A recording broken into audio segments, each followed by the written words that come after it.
the WNBA is losing money, and it's going to lose money for the foreseeable future. There is a big but here. These figures, by the way, are absolutely not. It says here, the first report salary from the player side, per documentation obtained by ESPN, November's 28 proposal featured a projected salary cap of 12.5 million, average of 1 million per player salary, max salary of 2.5 million. That's not going to happen. The reason why is because there was silence in the room. The buzzing of phones ceased. Additionally, the WNBA Commissioner was reportedly outraged because everything changed as soon as Caitlin Clark's new Nike ad was released, according to people in the league office. Not just social media, not just headlines, but hundreds of millions of cash. People in the WNBA are murmuring the term disaster about what transpired next. This story just gets more bizarre, so stick around until the very end. Caitlin Clark wasn't merely a novice for months. The moment was her. Nike intervened after record TV ratings, sold-out arenas, and merchandise flying off shelves. A commercial, uncomplicated, tidy, brutal, devoid of commissioner remarks and league logos. Already. And you might be saying, what does that mean? Sorry, if it was only the owners signing off on this, this would be signed already. Because you might be saying, oh, WNBA owners don't want to lose money. $700 million of losses. There will be. By the end of this deal, there will be 20 WNBA teams. That is $35 million per WNBA team over the course of, I think, 7 years. That is $5 million a year lost per team, while franchise values are increasing by 20, 30, 40, 50, 100 million a year. Like, every single owner would say yes. The problem is that insert person here, insert investor here that was in 2022, insert NBA owner that has nothing to do with the WNBA here, insert all of them people here, because at the end of the day, these people they're only in this for profit. A. Just Caitlin Clark, no team first message. Buckets, self-assurance, star power. Fans stopped discussing the WNBA within hours. They were discussing the brand, Caitlin Clark. Panic apparently reached its peak at that point. Insiders in the league indicated that because the WNBA wasn't merely witnessing a player triumph, the response was tremendous. They were observing the loss of control. The league was not promoted in that Nike advertisement. It didn't promote a group message. It didn't request authorization. Everyone was reminded of one harsh reality by it. The WNBA is not necessary for Caitlin Clark.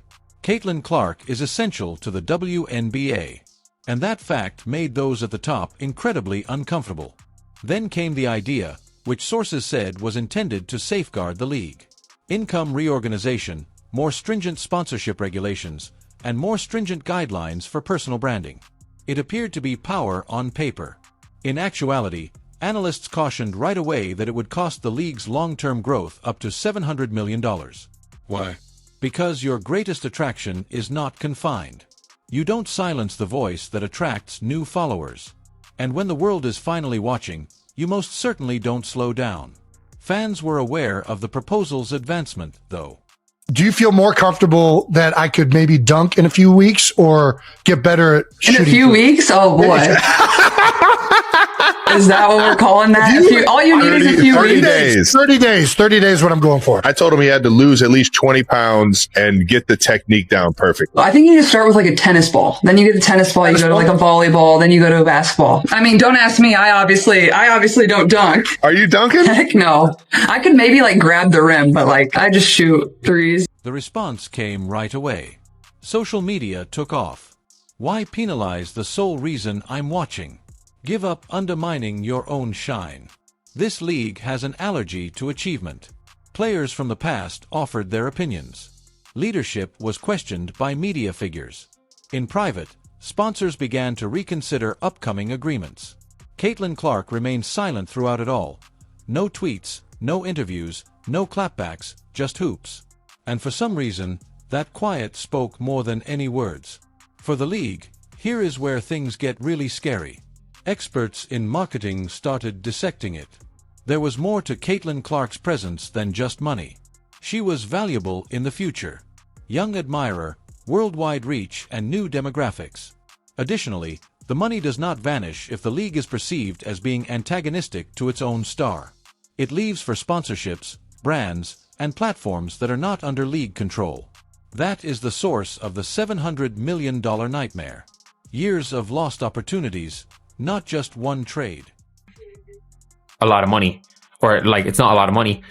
The problem is that even though each team is losing 5 million, on average, the owners are profiting, but it's those 58% of people, and they're eating losses. They're funding this league. They're not going to continue. 58% of people who will never see the profits are not going to continue funding the league.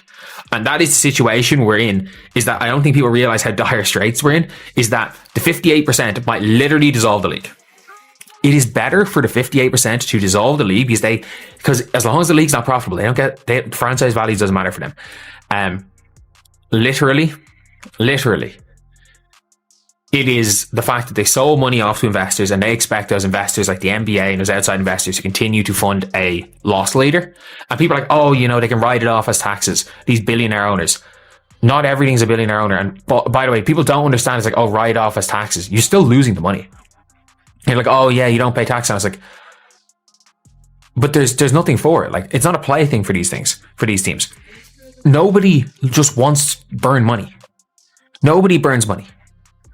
Even if it is for taxes, that's not how it works. If you lose 5 million, you don't pay 5 million less in taxes. If you lose 5 million based on corporation tax, you might pay $1 million less in taxes. You're still losing 4 million from your company. Corporation tax. What is corporation tax in States? I know it's only 12.5% here, but we're a tax haven, so shout out corporation tax, baby.